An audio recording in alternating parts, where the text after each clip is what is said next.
kami dari kelompok 10 akan menjelaskan mengenai cara melakukan strategi dan mengevaluasi aksi pemberdayaan komunitas dengan mengedepankan nilai-nilai kearifan lokal. Yang pertama, pemberdayaan komunitas berbasis kepemilikan lokal.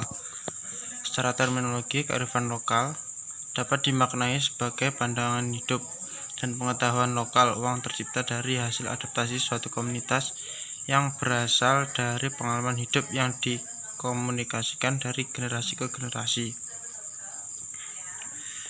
Selanjutnya, pemberdayaan komunitas pada dasarnya bertujuan untuk menciptakan masyarakat yang sadar lingkungan, sadar hukum, sadar akan hak dan kewajiban, serta mewujudkan kehidupan yang sejahtera dan mandiri bagi masyarakat yang bersangkutan.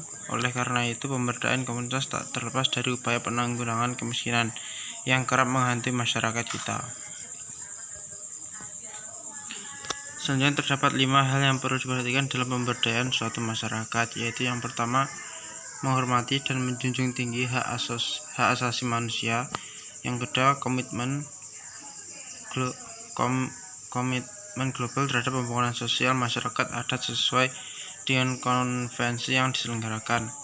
Yang ketiga, isu pelestarian lingkungan dan menghindari keterdesakan komunitas asli dari eksploitasi sumber daya alam yang berlebihan. Yang keempat, meniadakan marginalisasi masyarakat asli dalam pembangunan nasional. Yang kelima, memperkuat nilai-nilai kearifan masyarakat setempat dengan cara mengintegrasikannya ke dalam desain kebijakan dan program penanggulangan masalah sosial. Model pemberdayaan masyarakat berbasis kearifan lokal mengandung arti peletakan nilai-nilai setempat sebagai input penanggulangan masalah sosial seperti kemiskinan. Nilai-nilai setempat tersebut merupakan nilai-nilai sosial yang menjadi cerminan dari masyarakat yang bersangkutan.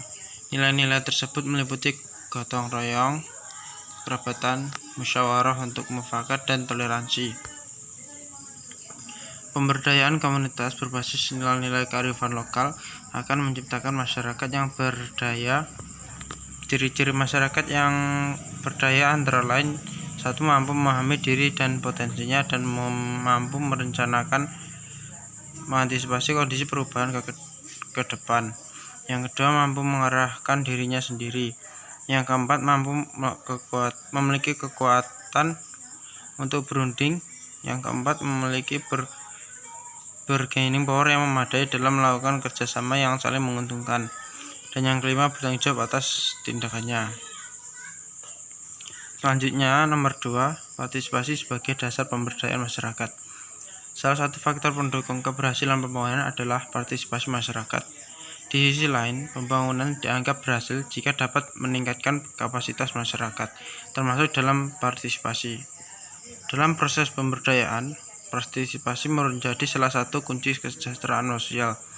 Keterlibatan masyarakat dapat meningkatkan kebersamaan di dalam komunitas. Dengan demikian, pemberdayaan dan partisipasi mempunyai kaitan yang erat. Dan untuk selanjutnya akan dilanjutkan oleh Mbak Iin. Assalamualaikum warahmatullahi wabarakatuh. Saya Intika Saputri. Di sini saya akan melanjutkan presentasi dari Mas Jeffrey. Yang selanjutnya yaitu dasar terbentuknya pemberdayaan komunitas. Nah, upaya pemberdayaan komunitas ini didasari pemahaman munculnya ketidakberdayaan komunitas akibat masyarakat tidak memiliki kekuatan. Nah, menurut Jim Life itu mengidentifikasi beberapa jenis kekuatan yang dimiliki masyarakat dan dapat digunakan untuk memberdayakan mereka, yaitu diantaranya yang pertama itu kekuatan atas pilihan pribadi, kedua kekuatan dalam menentukan kebutuhan sendiri, yang ketiga kekuatan dalam kebebasan berekspresi, yang keempat kekuatan kelembagaan, kelima kekuatan sumber daya ekonomi, dan yang terakhir yaitu kekuatan dalam kebebasan reproduksi. Nah, adapun faktor lain yang menyebabkan ketidakberdayaan komunitas di luar faktor ketiadaan daya atau powerless itu adalah ketimpangan yang meliputi ketimpangan struktural, ketimpangan kelompok, dan ketimpangan personal. Nah, Yang selanjutnya yaitu prinsip-prinsip dasar pemberdayaan komunitas. Adapun prinsip-prinsipnya itu diantaranya yaitu sebagai berikut. Yang pertama yaitu pemberdayaan komunitas itu memerlukan break even dalam setiap kegiatan yang dikelola. Meskipun berbeda dengan organisasi bisnis, di mana dalam pemberdayaan komunitas keuntungan yang diperoleh didistribusikan kembali dalam bentuk program atau kegiatan pembangunan lainnya. Yang kedua yaitu pemberdayaan komunitas selalu melibatkan partisipasi masyarakat baik dalam perencanaan maupun pelaksanaan yang dilakukan. Yang ketiga yaitu dalam pelaksanaan program pemberdayaan komunitas, kegiatan pelatihan merupakan unsur yang tidak bisa dipisahkan dari usaha pembangunan fisik. Yang keempat yaitu dalam implementasinya, usaha pemberdayaan itu harus dapat memaksimalkan sumber daya, khususnya dalam hal pembiayaan.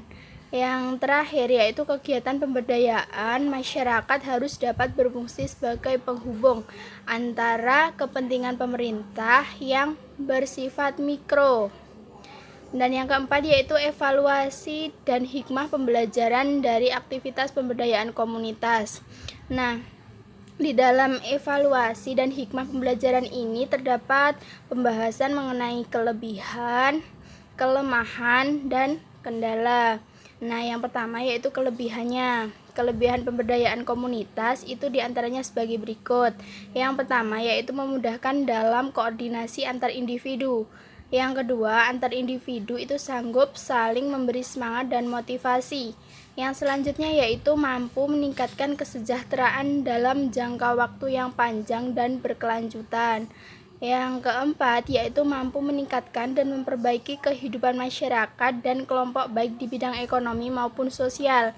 Yang kelima, penggunaan sumber daya alam dan potensi yang ada lebih efektif dan efisien. Dan yang terakhir yaitu proses pembangunan lebih demokratis dan aspiratif. Alasannya itu melibatkan banyak orang. Nah, yang kedua yaitu kekurangan pemberdayaan komunitas. Yang pertama itu sering terjadi perbedaan pendapat antara satu orang dengan orang lain, sehingga itu akan memunculkan konflik baru.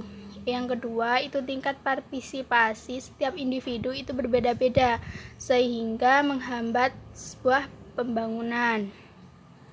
Yang ketiga yaitu tingkat sumber daya insan itu berbeda-beda. Selanjutnya, keberhasilan pemberdayaan komunitas itu bergantung individu yang bergabung di dalamnya. Yang kelima yaitu kurangnya kemampuan masyarakat dalam berkreasi dan kurangnya kapasitas secara kritis dan logis. Yang keenam, kegiatan pemberdayaan selama ini itu ditujukan pada masyarakat lokal dan permasalahan sosial saja. Dan yang terakhir yaitu ketergantungan sumber dana dari luar. Nah, yang terakhir yaitu kendala dalam pemberdayaan komunitas. Adapun kendala-kendalanya itu diantaranya sebagai berikut. Yang pertama yaitu kurangnya kesepakatan dari masyarakat. Alasannya itu kurangnya pemahaman. Yang kedua, kendala sikap masyarakat.